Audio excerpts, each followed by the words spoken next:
Hello again, my name is Seth. I write fantasy and science fiction as S.B. Sebrick.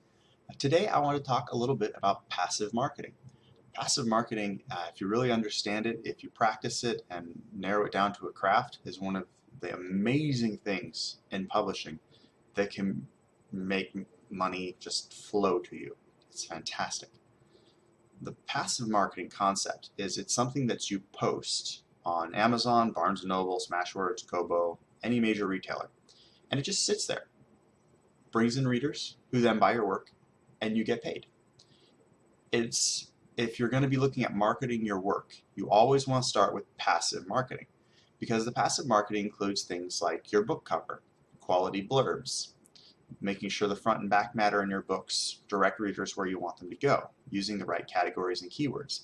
If your passive marketing is broken, if your cover doesn't make the reader want to buy your book, then it doesn't matter how often or with what intensity you're paying for advertising, posting on social media, posting on your blog every day. If the book itself is flawed in its presentation, then you're wasting a lot of energy to sell something that readers don't really want. So the first thing to work on in passive marketing is the book cover. The book cover needs to scream genre. If it's fantasy, you need to make sure it doesn't look like a literary fiction or an urban fantasy if you're an epic fantasy. They're very different subgenres, and you need to know those subgenres so that you know which box, in essence, your book belongs, because that's how retailers know where to put it. You need to make sure that whatever cover you design, it needs to be big enough to look good up close. You know, on Amazon, when you click the preview link for any book and it brings up the cover in a big 6x9 on the monitor, your cover needs to look good when the eye is that close, when it's got that much detail. The trick is your cover also needs to look good when it's at a thumbnail size, when it's only 1.5 inches tall and maybe 1/2 inch wide. It also needs to look good on paperback, because you want your paperbacks to sell too. So those are a couple things to keep in mind to make sure your book covers are as good a quality as you can make them. Your blurb, the description that goes on the back of the book, or that introduces the reader to the story, also needs to be of a very high quality. There are a couple books out there to teach you how to write sales copy. Sales copy is very different from writing fiction.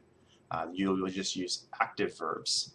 You don't mention much of the plot aside from maybe what you'll find in the first page of the story. If you want to learn more about how to write quality blurbs, I highly recommend Dean's book, How to Write Fiction Sales Copy. This was a series of blogs that he put up over the course of a month, and he's narrowed down like 10 different ways that you can write blurbs based on what kind of a story you're trying to sell to the reader. It's very much worth the money. I've been following his blog for a long time, so when he put the book up in chapter segments, I was there copying and pasting every single one, so I kind of got the book for free. But the blurb is very important, because while the cover establishes the genre, the blurb then pulls the reader into the character and the story and the conflicts of what's going on. You also want to make sure your front matter and your back matter are of good quality. Your front matter is the stuff that's right there in the opening pages of the book. It could be a table of contents, an author foreword, an invitation to subscribe to the newsletter, a list of previous titles that you've already written, short stories, novels, what have you. The back matter of the two, the back matter is probably more important, because ideally you want your reader to get to the end of the book. They loved it, they thought it was fantastic, and they want the next book.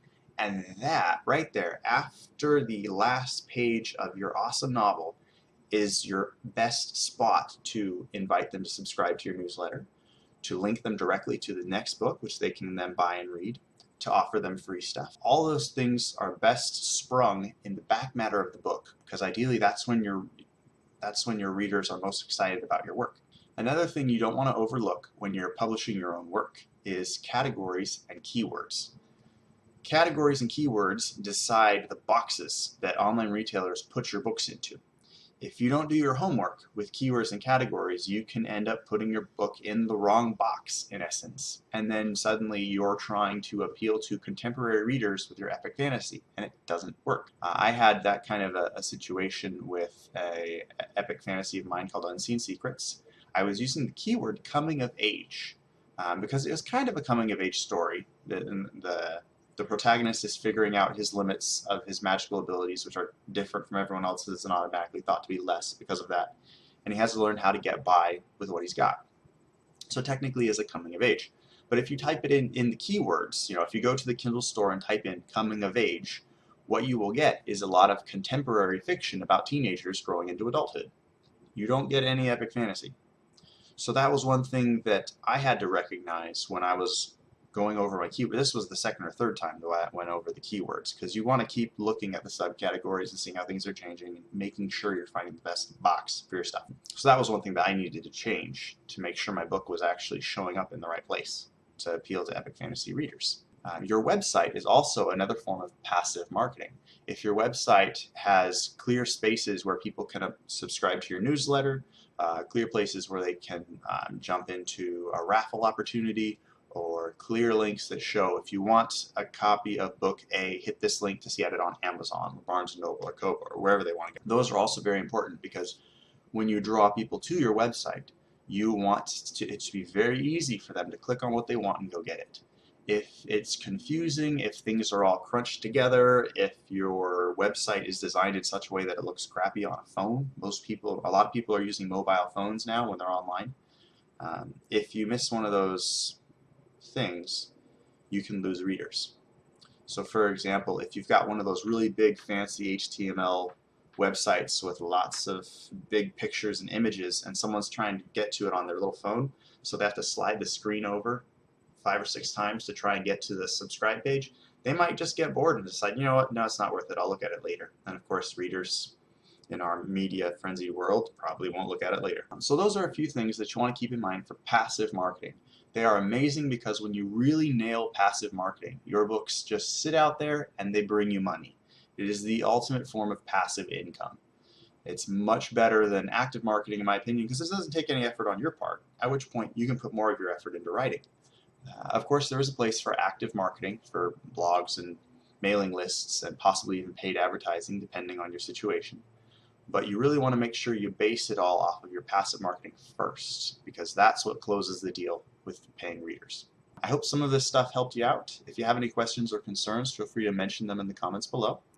Don't forget to subscribe, and I hope you're all having a wonderful weekend. Take care.